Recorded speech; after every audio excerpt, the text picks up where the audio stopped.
Welcome to Hump Day Wednesday, March 6, 2024. It's still all about the Pacific, and it will be here for a while as it's going to dominate the weather pattern in the western United States in the foreseeable future. But for another day, for most of you out on the plains, Front Range, Rocky Mountain Front, most of the region, there really just won't be a lot going on east of the divide other than some breezy areas and slightly warmer temperatures. But we've got more mountain snow again for some of the same areas we did yesterday. Far western Wyoming, through portions of Idaho, through the Pacific Northwest areas, as a narrow band of moisture continues to move in. As we get past today, though, and into Thursday and Friday, we still have this disorganized system that we need to keep an eye on. While it is having a hard time wanting to come together to be a very large storm, it does look like it's going to get enough of its act together that there is going to be some areas of snow and rain, but probably mostly snow on the plains, some Front Range areas of Colorado and southeastern Wyoming, and some areas of rain and snow across portions of Kansas, Nebraska, down in the panhandles, down into New Mexico. It's a system that just quite can't get itself completely put together to become a large March storm, but probably a moderate one. That'll be followed by a break in the weather this weekend. Over the weekend, high pressure comes in, so for the weekend, there won't be much going on really between Saturday and Tuesday. But we've got another weather system possibly coming in towards the middle of next week that we've been kind of keeping an eye on. We'll still keep an eye on it for you. We'll show you what that might look like towards the middle of next week, as we'll still have to sort that system out. But that's kind of how it's going to go. Not a lot going on today. The system Thursday and Friday. Fair weather for the weekend, probably lasting through Tuesday, then the next storm after that. The very messy satellite photos we've shown you over the last couple of days continue, but you can see that there's little systems. We've got a low here off the coast of central California.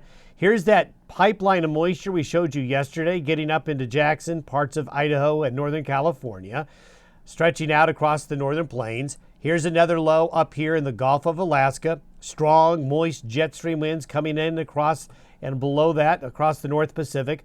We have a southerly flow of moisture coming into the desert Southwest. So there's a lot going on. It's just not a pattern where you're going to get everything coalescing into one organized system. So it's a bit messy. That tends to make for a messy and somewhat unpredictable forecast. But with that flow of moisture coming on in, a couple of things to highlight for the area where that northerly area that I showed you on the satellite imagery is going to cut across. That's where the snow is going to be today. So for the far west, the western mountains and the western valleys, even up here in north central Wyoming, we have winter weather advisories and winter storm warnings still in effect. Now you might notice this blue area right here. This is a winter storm watch for the Laramie Range, the summit area between Laramie and Cheyenne, down into the mountains here in northern Colorado. We'll talk about that here in a moment because that has to do what's coming Thursday and into Friday. Here we are with today's weather, a lot like yesterday. Moisture along the west coast. A tongue of snow comes out ahead of it just like that. Associated with this area of low pressure up here as well. Very rainy across parts of the central and eastern areas of the United States today. By the end of the week, this is by 5 p.m. Thursday. We have a couple of lows. Again, they're not coalescing into one, but we have this one down here at the base of the trough going across northern Arizona. This is going to be enough to bring a little bit of an upslope wind pattern and draw some of that more moist air up from the south. This system up here, that northwest flow, brings in some colder air.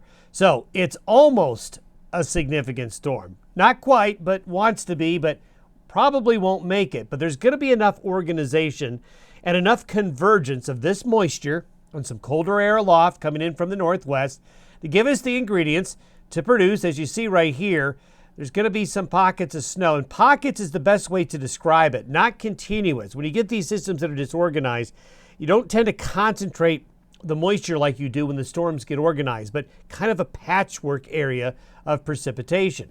And this is what it looks like. This is for the forecast of precipitation from today through Saturday morning. This fetch right here is basically what's going on right now.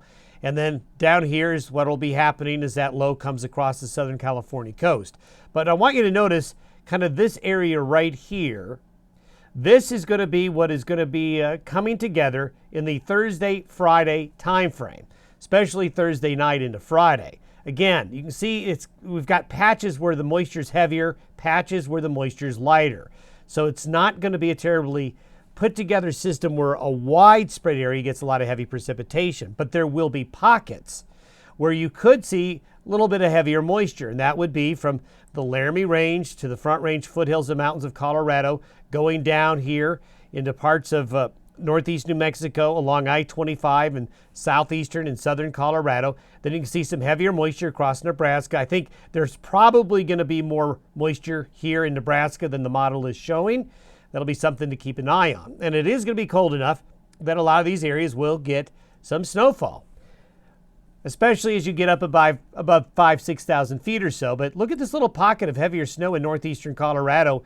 That could get into parts of southwestern areas in Nebraska. So kind of take this with a grain of salt, because the placement of these little pockets of heavier moisture could move around a little bit. But I'm pretty confident in these areas that are right along the foothills, because of the upslope and the convergence of the air will be the best there, where it's going to be a little bit harder to nail down the precipitation pattern that you see here and with the snow here as you get a little bit further out into the plains. You can see the mountains of Colorado are going to do well. More snow for Wyoming's western mountains. The Uintas there, the northern Wasatch will be picking up more moisture as well. And if we were to zoom in a little bit closer, again, not a big storm, but one of moderate size. It's going to be a wet snow. As temperatures will be right around that freezing point and a little bit below that. But nonetheless, something to keep an eye on. If you have travel plans Thursday night into Friday, you'll need to keep an eye on the weather, especially along the I-80 corridor, and especially between Laramie and Cheyenne, and Laramie over around the Arlington Elk Mountain area, and then I-70 across the mountains of Colorado. But we could have some snow out here on the plains as well. Then we get to the weekend. We've got a H. We've got high pressure right over the Central Rockies right here. So basically from Friday afternoon through the weekend, and probably lasting into Monday and Tuesday, a break in the weather pattern. The weather will get bad up here in the northeastern United States while high pressure builds in here. But as you look out into the Pacific, we still have strong moist jet stream winds. This is going to induce the next low coming into the west. And this is what it could look like. This is by late Wednesday into Thursday next week. So we're still looking right around the 14th, 15th, maybe as early as the 13th of March with this next low coming in. And what's interesting about this pattern is this is a pattern overall, the way the jet stream is behaving, that traditionally you see with storms this time of year. You get a high along the west coast, you get a high down here, and then you start getting the wind circulations working together.